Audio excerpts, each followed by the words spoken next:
Mini episode 1350 of the FDH Lounge is brought to you by Sportsology, delivering unconventional columns and webcasts about sports, TV, music, movies, and more. Follow them on the web at sportsology.com. The FDH Lounge. You'll want to schedule your life around it. A long time ago, on a gloomy, wet Cleveland spring night, two men stand alone amidst the late-night drizzle. Their voices echo across the vacant station parking lot as they debate the merits of the great American radio show that have been missing for far too long. On that night, an idea was born. That idea became the FDH Lounge.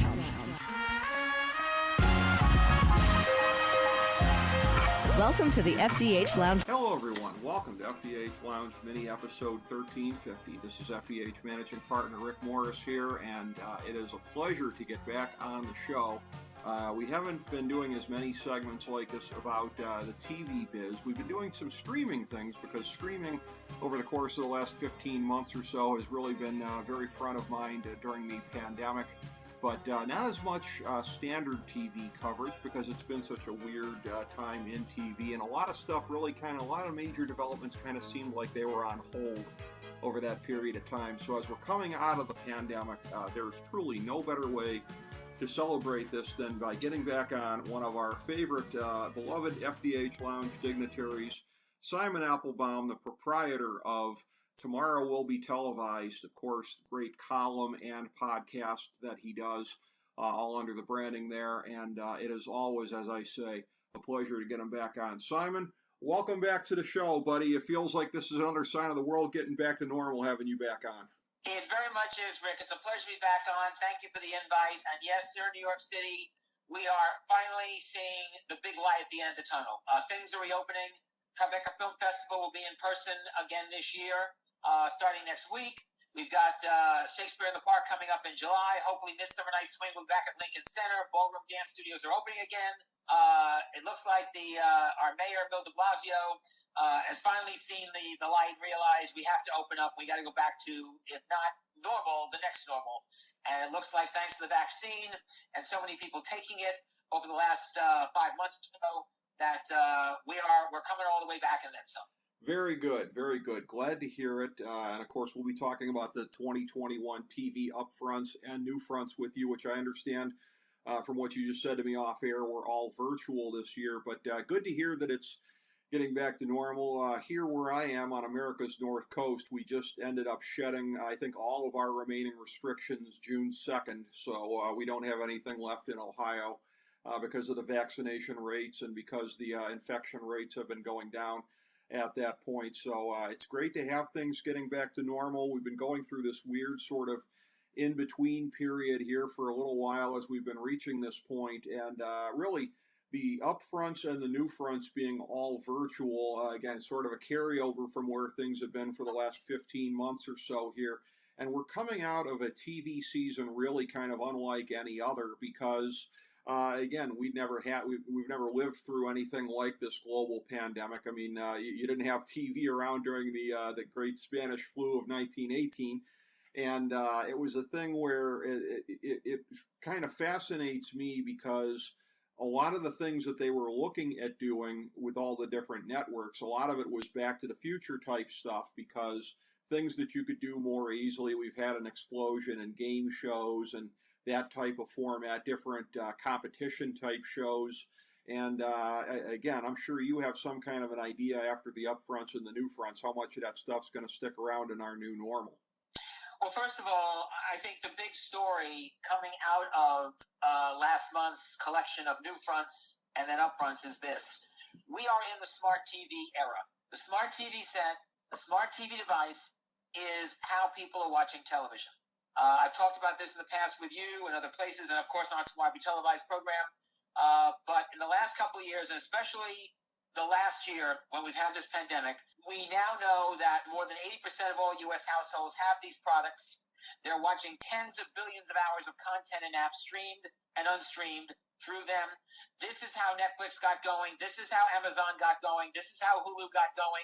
We're seeing all these new programming services going through smart TV sets or smart devices.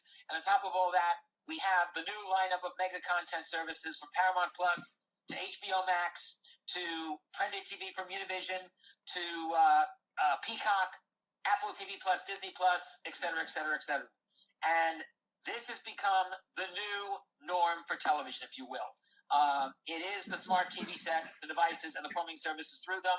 And if there's one thing that I think the advertising community and the viewing community have learned together is we have reached an inflection point. This is where TV is at, and this is where it's going. And now that the pandemic is lifting all over the country and all over the world, you are going to see an explosion of original programming. You're going to see an explosion of diverse programming, both scripted and unscripted. And it's good. And all of these mega content services, not to mention all these new services that are popping up, many of which have been on our show on Tomorrow Be Televised over the last year to year and a half, that we're going to see an incredible explosion of creativity like we have never seen before. And what's really interesting, Rick, is that this is a phenomenon that wasn't provoked by the media.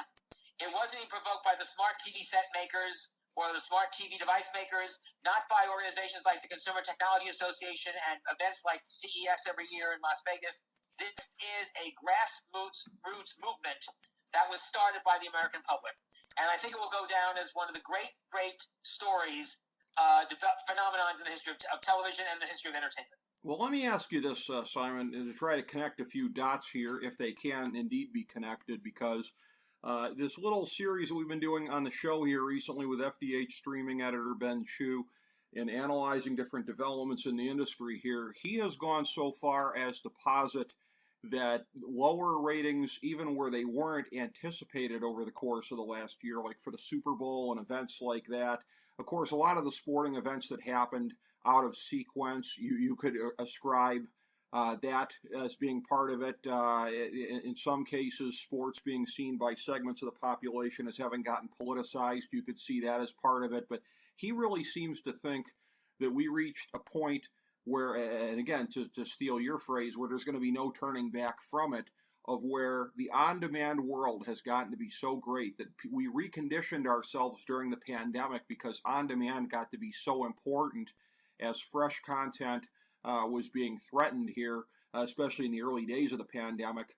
Do you see that as being a development that ties into what you were just talking about here, that we have reached a point where the public is now so conditioned to things being on demand that is tying into the whole smart TV movement?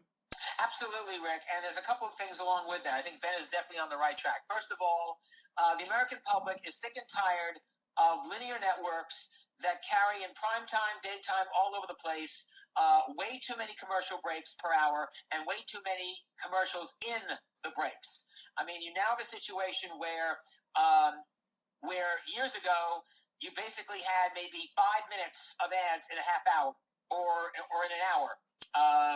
As earlier as the 1950s, 1960s, you now have anywhere from 15 to 20 minutes an hour taken over by commercials and commercial breaks and promos. And the American public does not want that. And that's why they turned on Netflix. That's why they turned on Disney Plus. That's why they turned on a lot of these smart TV services. And they're even turning on services that only have, like Hulu, that has maybe 5 minutes of commercials an hour. That's 5 minutes of commercials an hour, because they like the fact that you have less commercial interruption or no commercial interruption. They like the fact that the commercials can be interactive. You can pause the commercials. You can maybe call up more information about a commercial for a product or service for a deep dive, or you can even order the product or service while you're watching the commercial through not only your remote control, but more now with your voice, because these smart products have artificial intelligence voice features built in, like Siri, Alexa, and Google Assistant. So the experience of watching television through Netflix, through smart TV sets, through smart TV devices, through Roku, through Chromecast is much better than what you get on linear television. And it's showing in the ratings, where CBS, for example, NCIS would, a number of years ago, may have like 15, 20 million people watching a first-run episode. Now you're lucky if you get 6 or 7 million. Yeah, the bleed in audience over a period of time is really a thing that, again, outside of live sporting events, few different genres are really exempt from that. And the next question I want to ask you sort of ties into that, as far as one of the things that is supposed to be exempt from that, and that would be the world of the pro-graps. And I want to say also, too, on the whole thing of Hulu, I have found the commercials on there. People ask me, some of my friends ask me about that because I don't pay for the commercial-free one. I'm like, I don't find it to be intrusive. I don't think it's that bad.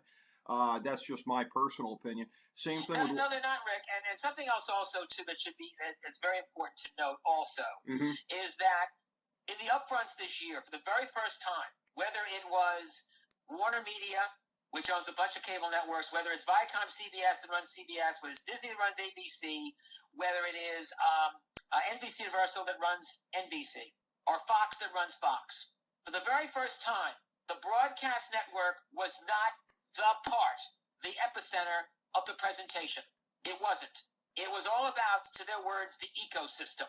It was about more HBO Max with Warner Media. It was about Discovery Plus more with Discovery, which of course now are going to be under the umbrella of next year Warner Brothers Discovery. With NBC Universal was more about Peacock. With Fox was more about Tubi, their multi-channel bundle. With CBS was more Paramount Plus and Pluto TV. So the focus now is either the mega content service or it's the multi-channel bundle. And they became the epicenter of their television presentation, whether it was upfront or newfront. It was not the broadcast network. It was not the multicast channel. And that's a real huge shift from what it used to be even just a couple years ago. That is, absolutely, as we've been getting to this point here. And along the lines of what we were talking about here, yeah, because I kind of agree with you, I guess, then, on that the Hulu ads are not that bad. I have found that to be the case also thus far with Peacock, which I got the ad-supported version of it once the WWE Network shut down, and I've gone over there, and that's one of these things where I'm just curious, especially based on events of recent days with some of the big cutbacks that WWE has had recently, if there was anything at the NBC Universal upfronts that might have given any kind of hint, because there's all kinds of rumors going around right now. Anytime a company operates the way that Vince is operating them, you automatically assume a sale, notwithstanding the fact that nobody had ever thought that he would ever sell the place. But everything would appear to be pointing to that in a conventional business sense, of course, outside of the fact that obviously their flagship show, as it's been the last couple of years, is SmackDown on Fox. That could be a complicator. But in terms of these bundles that the major corporations are putting together here, absorbing WWE outright into their whole ecosystem as an owned entity. Was there anything that they, looking back on it, that they said that might have given you the sense that that could be feasible? Nothing, Rick. And Okay. by the way, there was a masterstroke for Peacock. And incidentally, Peacock is not just a mega content service in terms of the original programming they're doing or the library programming. They're also becoming a multi-channel bundle unto itself. Right. They're doing a Today Show channel. They're doing other mini channels as well. And the WWE Network, I thought, was a masterstroke to take that service along so that they have all the WWE pay-per-view events, which now are going to be held in person, in arena, again, Right. for the first time in over a year. It's a big deal. And I do think that when SmackDown and Raw and NXT, as they will this summer, go back to being live from across the country in arenas and stadiums all over the place, I think the ratings will go up. And I also know that WWE just hired Jamie Horowitz, formerly of ESPN and Fox Sports 1, to be their new head of scripted and unscripted stuff. So it looks like WWE may be on the mend. Well, we'll have to see. Yeah, a lot of that goes to their creative, which has been pretty poor in recent years. And, of course, everything has to go through Vince. So if they can get that cleaned up, obviously they have all the assets that they would need to be successful aside from that. But you mentioned also a second ago here, too, and when we're talking about events with these different companies that are involved here, of course, Peacock absorbing the WWE Network, that was still a relatively fresh thing at the time of the upfronts. I believe the Warner Media Discovery merger was happening right about the time of the upfronts here. So very, very curious timing with that, Simon, as far as being able to put out any kind of a front out there. I have to say that there was a CNBC interview that I was listening to in the car on satellite radio, and I was kind of I was with John Malone from Liberty Media, and Yeah, I I was, saw that interview with David Faber. yes, I gotta say, and Faber does a good job of doing interviews. I'm dumbfounded by the fact that there was no question from him about, are you still going to have HBO Max and Discovery Plus. One would think that that would be a question you'd want to get in there somewhere along the way. Do you have any kind of sense of what way it's leaning, Simon, if they think that they can be having the two separate ones still? Yeah. First of all, you should know that this was probably the merger or the steal of a deal, if you will, that nobody saw coming. Right. This was one of the best kept secrets of the year. Yes. Maybe the best kept secret of the year, Mm-hmm. as we now know. Jason Collard, head of Warner Media, had no idea until a couple of days before this was breaking. David Zaslav apparently used his townhouse in New York to negotiate the deal with John Stankey of AT&T. And the bottom line is this: in many ways, it's a great match. You have Discovery, which is the king of unscripted television, with Discovery Plus, which is off to, I think, a very good start. Mm-hmm. And you have Warner Media, which has all these great resources, led by Warner Brothers, one of the big television producers around, not to mention the fact that they have HBO Max, which, by the way, has really come into its own Yes. in the last year. They were really hurt by the fact that because of the pandemic, a lot of the shows they wanted to get off the ground with at the start a year ago couldn't happen. But they really rebounded. They rebounded with The Flight Attendant. They rebounded last month with Hacks, and, of course, the Friends Reunion Special, which is turning out to be a box office success. And also Mayor of Easttown, the HBO attraction with Kate Winslet that also got a great audience on HBO Max. And they're on their way. They got Gossip Girl coming up next month. The bottom line is, I think we're going to have to wait until next year to see what breaks out. I could see, for example, HBO Max and Discovery Plus staying side by side with each other. You know, with Discovery staying on the unscripted side and HBO Max focusing more on scripted, a little unscripted, more kids and family stuff, and things like that. There was talk that Jason Collard was so angry with the development that he was going to leave. He'd hired a legal team. That's not the case. He's already at a town hall with Warner Media employees saying, no, I'm staying at least until the merger takes place, and then we'll see what happens. But no question that this was a whale of an agreement that was presented, that was put together by dead of night. Yeah, absolutely. Nobody saw it coming, and one would think that they would be taking a look to see over a period of time here how it goes. The only other thing that you could compare this to would be Disney, the way that they have Disney Plus, Hulu, and ESPN Plus, and there have been folks like me over a period of time that have kind of thought, like, you know, isn't there a way, if you're Disney, to consolidate that to two streaming services, if not one? And they've been doing the bundle, and I guess they've been making it work to whatever degree. But the only one that's really got two of them or more going side by side would be Disney. So I'm guessing that might be something that they're going to try and draw some lessons from how that's going before they make a decision with their two streaming services. And right now it looks like Disney Plus is going to stay ad-free. Hulu stays ad-supported. ESPN can go either way. ESPN Plus go either way. And I have to say Disney Plus has been, in the year and a half it's been operating, just an amazing success. Mandalorian has been a big winner for them. The early Marvel shows, Falcon and the Winter Soldier, WandaVision, were dynamite success stories. Loki, which comes out next in a week or so, that looks like it'll be a success. I think some of these miniseries will become series. Later this fall, we're going to see the next group of Star Wars programs.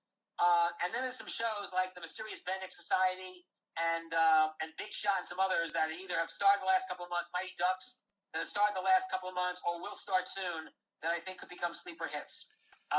Disney Plus is off to the races. I think they've done better than they ever thought, and that's why they decided last year, at the start of this year, we're going to up the ante in terms of original production. Simon, something I want to ask you, and this is something where I'm going to go back to our streaming series with our streaming editor, Ben Chu, when we were kind of looking at this. Questions that he and I can pose rhetorically, just, like, why aren't they doing it a certain way? I love that I can ask somebody like you, and unlike me and Ben, you might actually have an idea as to why this is. So I hear this from Disney that they're going to have, 10 different series, spinoffs in all on Star Wars going to Disney Plus, and clearly that's going to work well. The Mandalorians work great, whatever. What I'm thinking is if I was running the thing, and maybe this is why I shouldn't be, I'd be thinking, gee, couldn't I diversify a little bit? Slap maybe one of those on ABC, if not two of them? Like, I almost kind of wonder about that, because they're clearly concerned about the ongoing viability of the networks as well. To take all of that stuff and put it behind the paywall, as opposed to beefing up your actual primetime lineup, which, God only knows how much a Star Wars thing would do for your primetime lineup. What's the thinking on that from your perspective, Simon, on the decision to put it all on Disney+? Well, the thinking is franchise. That's another big thing that's popping for a lot of these mega content stores in particular, and also the Netflixes and so on and so forth, which is the more franchise you have and the more directions of a franchise you have, like Star Wars, like Marvel, like other Lucasfilm properties, the better you are. And the other thing is that, unfortunately, because of how Agents of S.H.I.E.L.D. did on ABC, which was a minor success at best, emphasis on minor, that there may be this sense of, well, if we put it on ABC, it means the show is not that great. It doesn't have the production values that you would think. I mean, you watch The Mandalorian, the production values on that program is tremendous. The production values on WandaVision are tremendous. I don't know if ABC would be willing to give let's say, even on a second or third window, The Mandalorian on. If they could.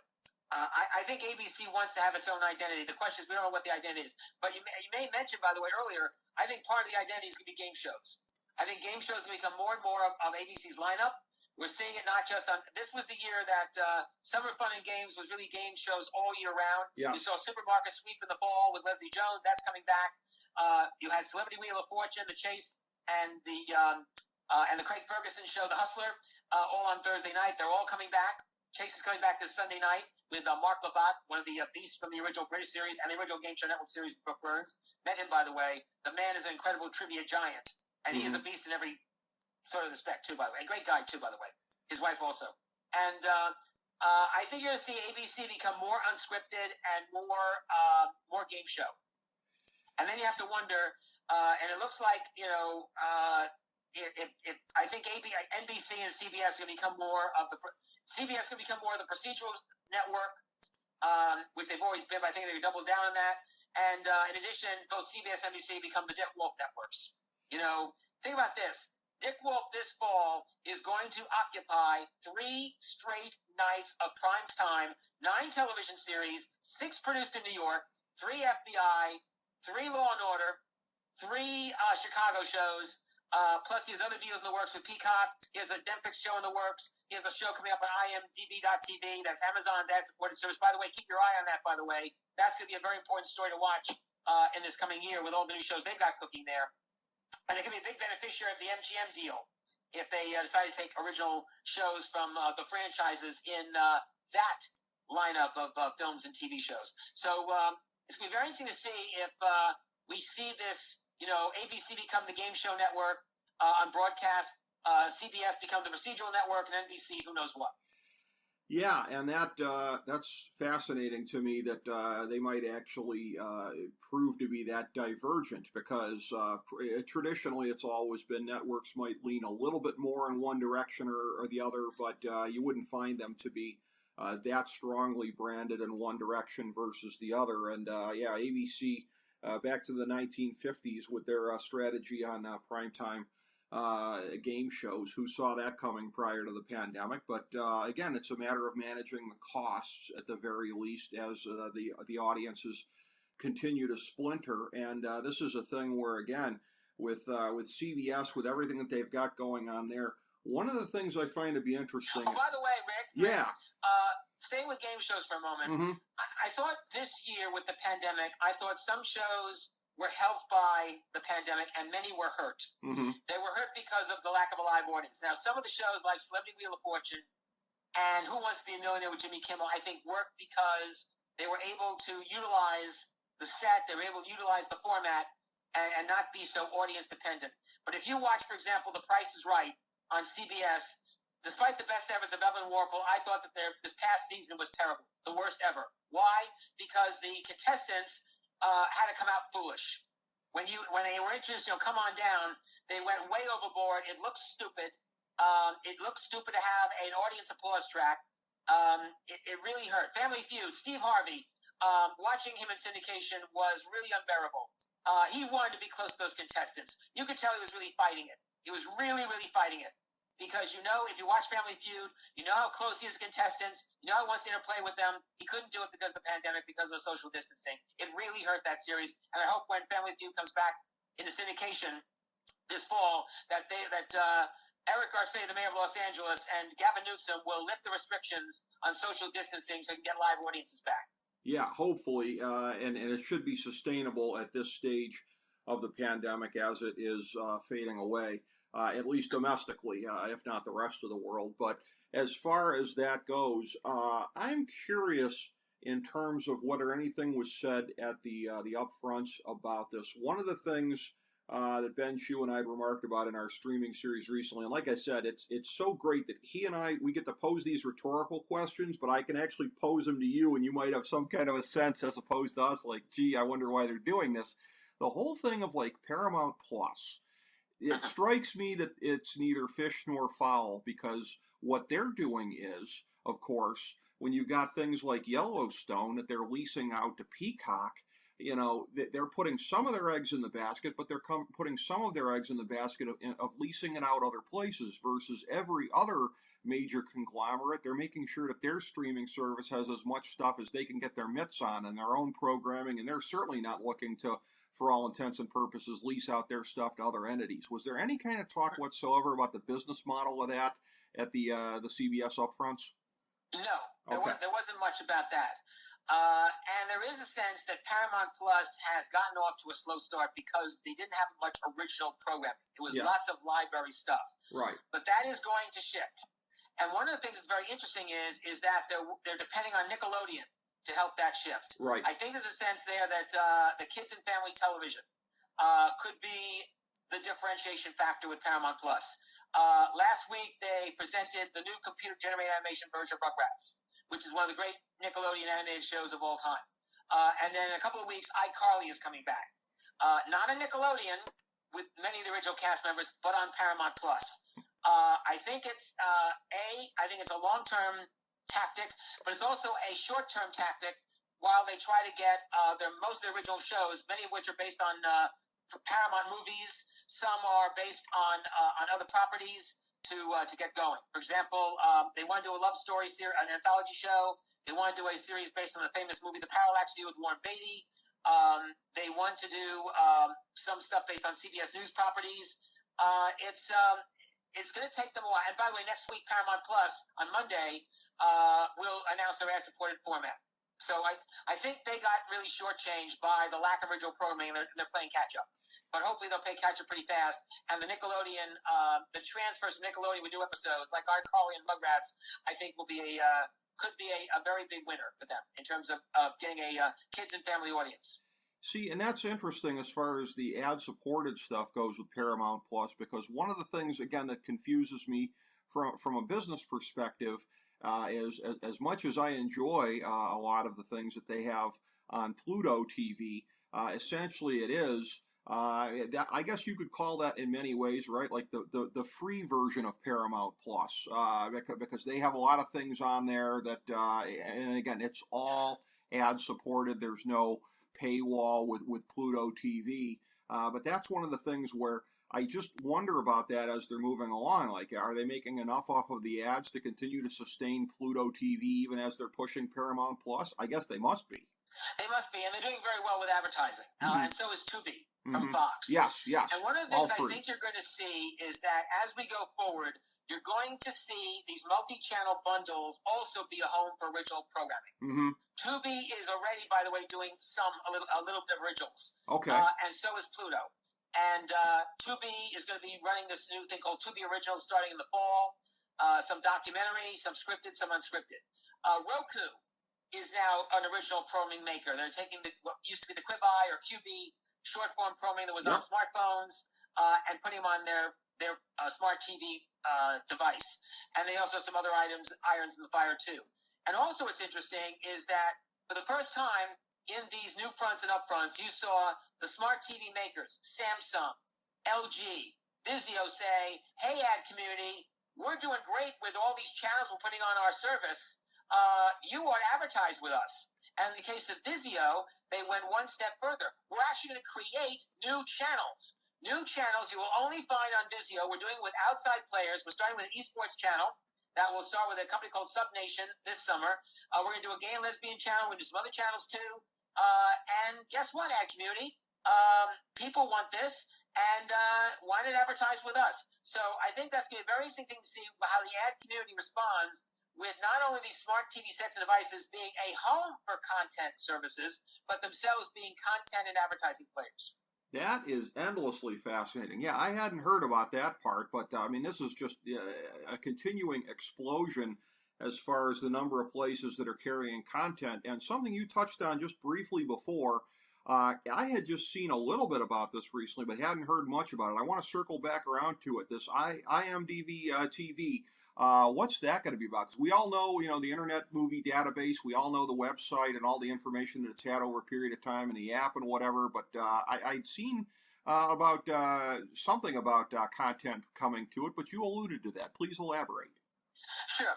Well, IMDb.tv is Amazon's ad-supported television service. This is like, because Amazon Prime, all the original programming does not take advertising.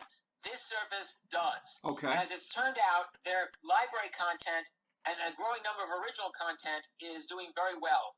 And so that's because that's why. And now Amazon is going to spend some money to put in new content. Everything from a spin-off of Bosch, which is one of the biggest hits on Amazon, will be on IMDb.tv. Judge Judy's new show will be on IMDb.tv. Leverage is doing a spin-off show that was the former TNT series, is doing a new series starting in July. It will later go on ION TV at a second run. The new Scripps Own Broadcast Network, which has been around for years, but now under Scripps ownership. And you're going to see much, much more in terms of original production. They are trying to work with major producers, telling them, hey, Amazon's going to spend a lot on this channel. You should be part of it. And that's why I think this coming year, keep your eye on IMDb.tv. I think if Amazon can make this work, this will become a giant revenue stream for them. Wow, yeah, I didn't realize the Amazon tie-in with that, and that's one of these things here too. That with Amazon recently picking up the MGM library and the acquisition here, there's not necessarily any kind of short-term implications for that, but one wonders down the road how that could be incorporated. Well, the thing is, MGM has so many franchises. First of all, MGM is now a major TV player with The Handmaid's Tale, Fargo, etc. Right. But they have a library of 17,000 TV show episodes. They have thousands of movies. They have all sorts of franchises they could make TV series out of. There are a lot of TV shows that they've made over the years, like The Thin Man, Dr. Kildare, The Man from U.N.C.L.E., which certainly could come back as reboots on IMDb.tv or on Amazon Prime.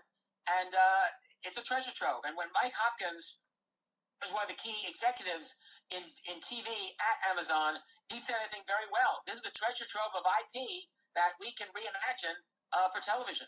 See, Simon, that's an excellent point because, and again, to harken back to some of our recent streaming discussions on the show, some of it has been around the notion that as the networks are running their streaming universes here, what is Netflix going to do for content going forward? Amazon, they've both been on a sort of catch-as-catch-can basis, trying to find what they can, where they can. At the very least for Amazon, does this go a long way towards that? Because those two magic words that you mentioned, their intellectual property, that's something where to be able to just reauthorize all different types of uses of these things that are in the MGM library over a period of time, one would think that in terms of where they're going to get their future programming from, that would go a long way to answering it right there. It will. And then there's another thing that will go a long way, not just for MGM, but for everybody else in television. It's called the Program Development Deal. We're seeing more and more series creators and motion picture producers and creators make program development deals with Netflix, with Hulu, with Amazon, with IMDb.tv, with Viacom CBS, with Peacock, and so forth. And they're going to be creating the new shows, the new franchises that will either make it or break it. And these film development deals are happening fast and furious. They're more and more important now than ever before. And I think, and now, as I said, the pandemic is lifting. You're finally going to see these deals that have been in the works, like Shonda Rhimes, like Sam Esmail, et cetera, et cetera, Greg Berlanti and so forth, you're going to see them really fly. John Wells, you're going to see them really, really fly. Shonda Rhimes had one of the big hits this season with Bridgerton. It's been renewed for 4 seasons. There's now talk of a spinoff, and that's just the first of the Shonda Rhimes shows that are coming out on Netflix. There's a whole lot more coming from that stable. Interesting. Well, that's one way to address those questions going forward as to how they're going to get their original programming again, because everyone else is clawing back what they possibly can. They've lost, of course, in the last year plus Friends and The Office as they've moved to the different network-owned entities. But, this is a very, very interesting angle to it as far as how all the original programming is going to continue to come into play here. And that's one of these things where one wonders in looking at this here. You mentioned before about Tubi. That's one that I have found to be really kind of underrated out there, and similar in interface in a lot of ways. I mean, or at the very least in terms of the content of programming to Pluto out there, if you're looking at some of the free services. But it sounds like Fox is prepared to get a lot more aggressive with what's going to be there. And again, it would seem like it should be a plus to everybody that it is a free one, but people are so inured to subscribing to Netflix, Hulu, whatever. I almost wonder in a backhanded kind of a way if that in any way might inhibit Fox from getting out the word of how much great stuff is there, because we all tend to kind of think that if you want to get the really good stuff, you probably got to pay at least a little bit for it. And I wonder if that's something that Fox has to break through. I think they use Tubi in a way as a way to break through, because now you're seeing when Fox premieres a new series, the next night it's on Tubi in some form. Whether it's The Masked Singer or any of their new spectacle shows that they're doing, like Lego Masters, Domino Masters, which is a new show they're coming out with. I think it's interesting to see what kind of role Tubi plays in the Fox hierarchy going forward. It was interesting watching the Tubi Newfront, to see what kind of play that really got from Charlie Collier, the head of Fox, formerly of AMC. Two other things I want to get to for time. One is I think this coming season is going to be a very critical time for the award shows. Yes.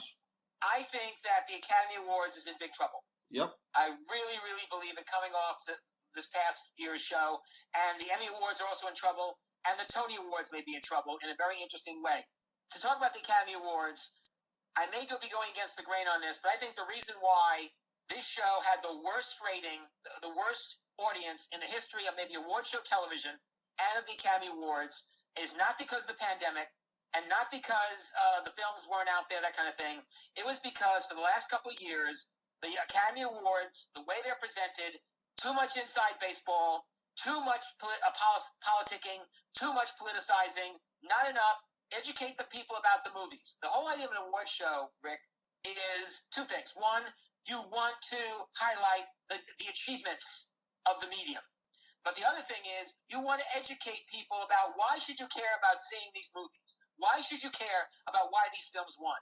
And what happened this past April with ABC's presentation was a classic example of what you don't do. This was, I think, one of the worst produced award shows I have ever seen. It was a travesty. It was an absolute disgrace to ABC, to the Academy of Motion Picture Arts and Sciences, and to anybody watching. And there's no question why the sets were turned off. It was a bomb. It was a bomb from start to finish. It was everything from what Regina King said at the beginning about the references to George Floyd, to the Black Lives Matter references, to not showing clips of the movies, to a in memoriam segment that was a disaster, to that stupid with 15 minutes to go, the trivia segment with Glenn Close doing the boot, which I thought was embarrassing, and then finally the screw up in terms of not running the Best Picture award last and getting all the interest on the Best Actor, and it blew up in their face when Anthony Hopkins won rather than Chadwick Boswick for Chadwick Boswick for Ma Rainey's Black Bottom. That really blew up in their face. Yeah, clearly. And here's the thing, too, Simon, and this is just sort of a feel kind of a thing on my part as opposed to any kind of a scientific observation. But when you're talking about, and we'll leave Fox out of this because Fox might be even more so than ABC on what I'm about to say, but the classic three networks CBS, NBC, ABC. For as long as I can remember, ABC is what I would call, in many circumstances, the breeziest of the three networks. And I feel like that might have been a really bad fit for this one this year. You're already having it in a way that's a little bit untraditional, or a lot untraditional, let's be honest. And I almost feel like ABC's tendency sometimes to be a little breezy, to be a little hammy, whatever, as opposed to the other networks that can be a little bit more staid. It felt like a really bad chemistry fit with what was already going to be a weird Oscars. But you know, Rick, the thing that shocked the heck out of me was that it seemed that ABC had no oversight, or the Academy of Motion Picture oversight, about what was done. And I'm going to name the executive producers: Steven Sonnenberg, Jesse Collins, and Stacey Scher seemed to get their own way without any blowback from ABC and the Academy. Where were they? Why when they were when it was talked about, well, we're not going to show any film clips from the, why did ABC say, don't you think we ought to show film clips of the awards, of the nominees? Don't you think we ought to say more about the films? Then don't you think we should, in memoriam, we should give more than just a half a second to the people that passed away this year, that we all know and love? It was amazing to me that nobody questioned the motives of these producers. Yeah. And the same thing, by the way, also with the Grammy Awards.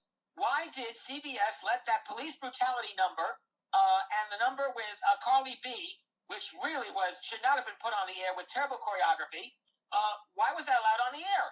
Why was that allowed? And again, the Grammy Awards were the worst rated Grammys in history. And usually it's one of the best. Why? Because of production numbers that should not have been put on the air.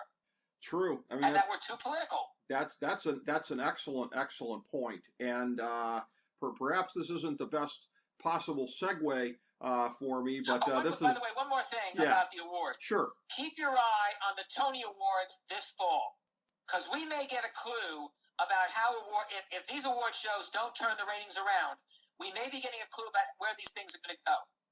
The Tony Awards, which usually are held this month on CBS, are going to be held in September, timed with the reopening of Broadway. Mm-hmm. And for the very first time, the Tony Awards are going to run not on CBS, but on Paramount Plus from 7 to 9 p.m. Wow. Now, at 9 p.m., CBS will do a broad-based back special, be live.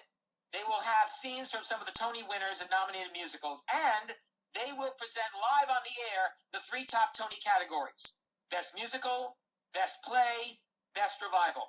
Okay. It's going to be very interesting to see how this format works. Yeah. If it works, we may be getting a sneak peek as to what will happen to all major award shows if they don't turn the ratings around. Well, they go streaming.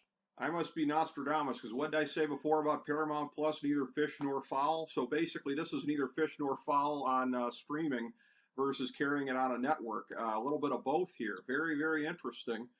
And by the way, to be fair to CBS, they have supported the Tony Awards with thick and thin.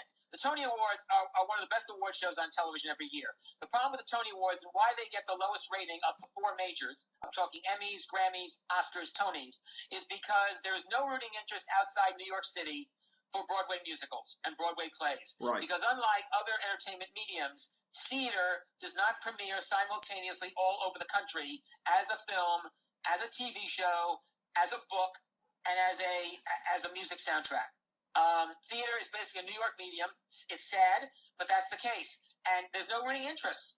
And you wish that the Broadway theater community would realize, hey, we've got now some mediums, including, by the way, a theater channel is available on smart TV sets and devices, or a service like All Arts from PBS, which is also running on smart TV sets and devices from Channel 13 here in New York, the PBS flagship station here, that they could use to highlight the medium. And they don't do it, and they really need to do it a lot more. Incidentally, we recently had, on Smartly Televised last week, we had a terrific executive from the Dallas Opera. And what they're doing now is they're doing a 24-hour opera service on smart TV sets and devices called the Dallas Opera TV. And it is unlike any opera service you've ever seen. It showcases opera in all sorts of ways. It does contemporary fashion.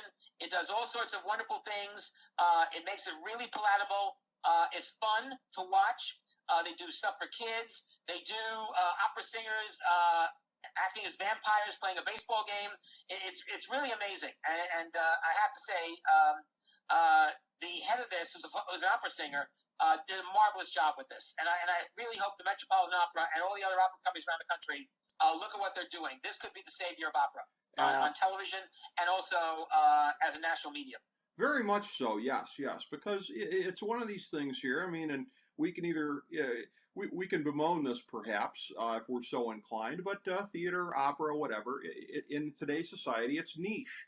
And you need to look for ways to be able to reach new audiences, and whether it be conventional broadcast, whether it be some of the mass streaming services, whatever the case may be, the pandemic perhaps might have opened up some eyes as to ways to be able to reach new audiences. Because there weren't ways to get conventional theater out there before audiences during the pandemic. So yes, I mean long term, oddly enough, it could prove to be something that could be helpful in that limited sense for how horrible it could, Rick. Yeah. And again, I think the thing is though that when it comes to the major award shows, they are in danger of becoming a niche medium, if at all, if they don't get their act together. If I were to give them advice, it would be this: stop the politicking. Stop the inside baseball. Entertain us, enlighten us, engage us in the art. Why should we care about these television shows? Why should we care about these films?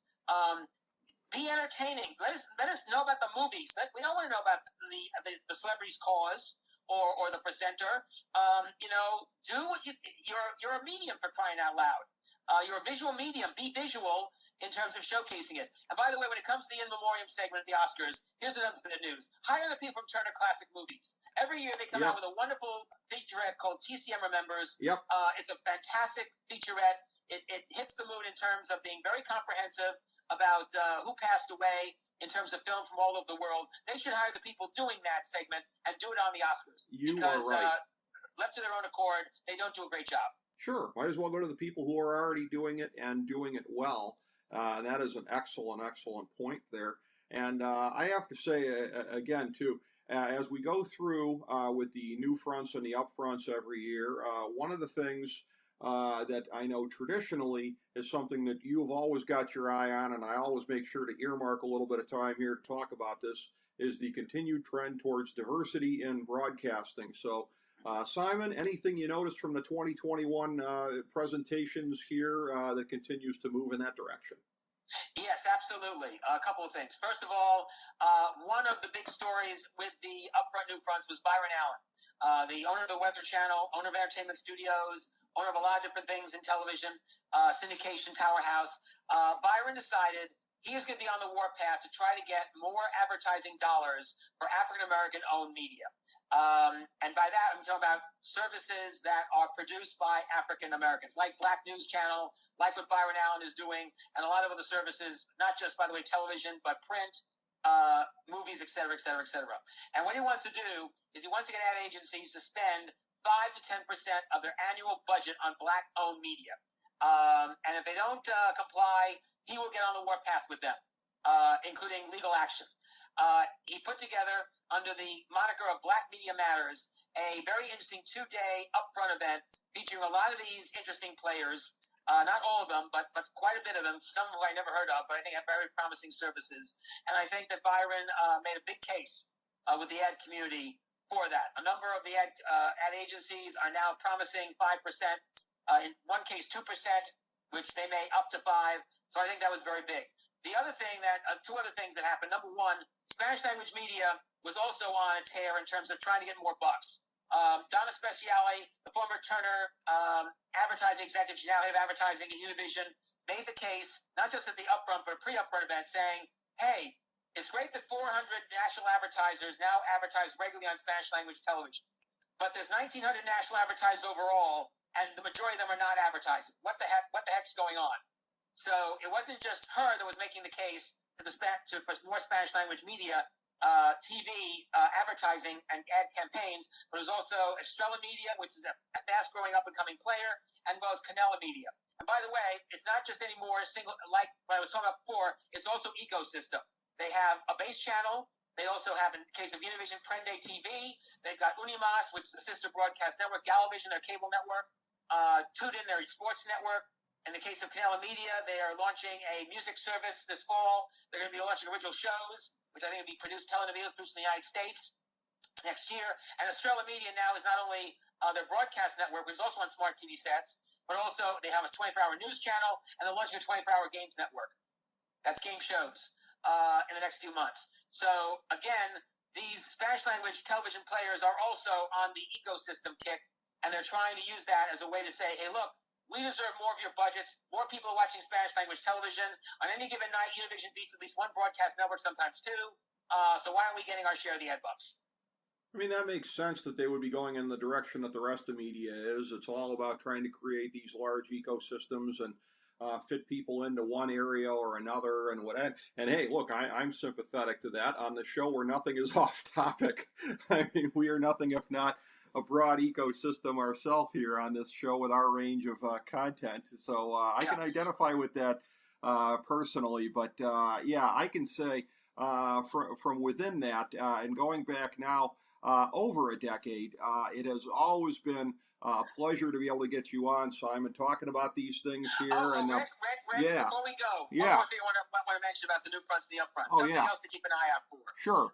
This may be the first time that we are going to see new ways to fund television shows, crowdfunding, as well as using cryptocurrency, blockchain, and these non-fungible tokens, NFTs. I thought the most interesting story of the upfronts or the new fronts was Fox announcing we're going to launch a new cartoon series by Dan Harmon of Community fame, and we're going to fund it through cryptocurrency and NFT. And in fact, we're even going to create a division of our company that is going to do these kind of projects. Keep your eye on this development. This may finally be the time for cryptocurrency and blockchain and NFTs to break out as a way to fund new television programming and new television networks. Wow, yeah, that's a major development. To be sure, that definitely is.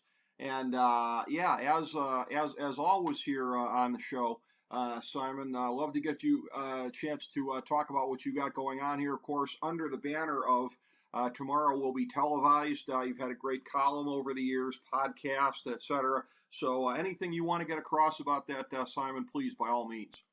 Absolutely, Rick. We are now in our 14th year. We go into our 15th year in August. And in the last year, we've really grown the number of podcast sites you can check us out on. We're on live, by the way, from 3 to 4, 3 to 4:30. Tomorrow we're on from 3 to 5. On Blog Talk Radio, Spreaker, and Tuner Radio, so now a simulcast.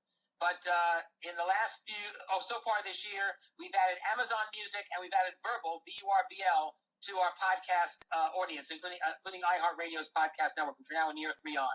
And we have some other things we're working on. We're trying to get on many of the other podcast sites, and I may be able to announce very soon another way that people can take our show. But more people are listening. I'm really thrilled with the guests we're having on, and it's really been a lot. It's just been amazing, particularly in the last year and a half, to feature many of the smart TV programming services, many of which are by people of color, organizations of color, many produced by independent players, many produced involving women. And it's been really great to see this new ecosystem of television services pop up.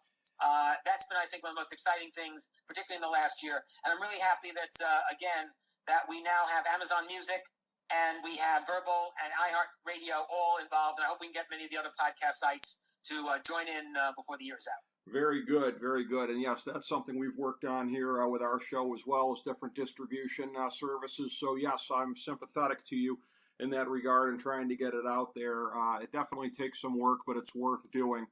And podcasts, by the way, are really hot.